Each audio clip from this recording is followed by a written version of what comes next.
If you could feel better in 1 year as a leader, what would I suggest you do as a leadership development coach? I would suggest you do what I did when I started to change.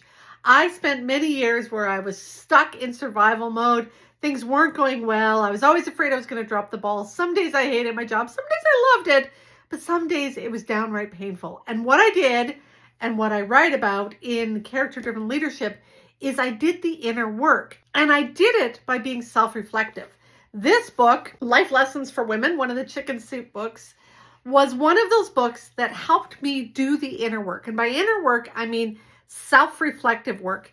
Going inside and wondering and questioning and pondering and thinking about what's going on for me. In Character-Driven Leadership, I talk about the infinite leadership loop. It's a model that helps you do the inner work so that you can enjoy your leadership and be more impactful and find that balance.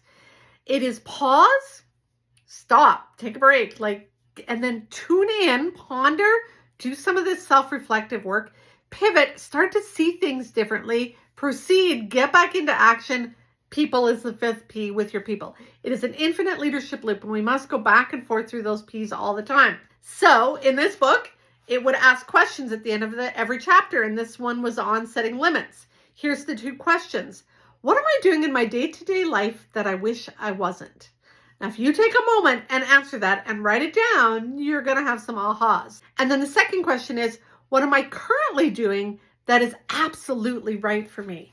When you do those 2 sides of the coin, you're going to have some key awarenesses that are going to give you pause, ponder, pivot, some shifts, proceed. When you answer those 2 questions, you're going to have some new insights that give you that ability to maybe set some different limits, change some things, do some things differently. When I was doing the inner work this morning, I'm like, I have been thinking about doing a painting class or a ceramics class or something for a long time. And one just happened to pop into my world. And so I signed up for a watercolor painting class. But it's the pivots that make us take the action. And so that's what I want you to think about doing. How are you doing that self-reflective work? By answering questions. At the back of Character-Driven Leadership, there are 1, 2, 3, 4, 5, 6, 7 pages of journal prompts to get you to do the inner work. Go grab it wherever you buy your books today and start the inner work. That's what's going to help you enjoy impactful leadership.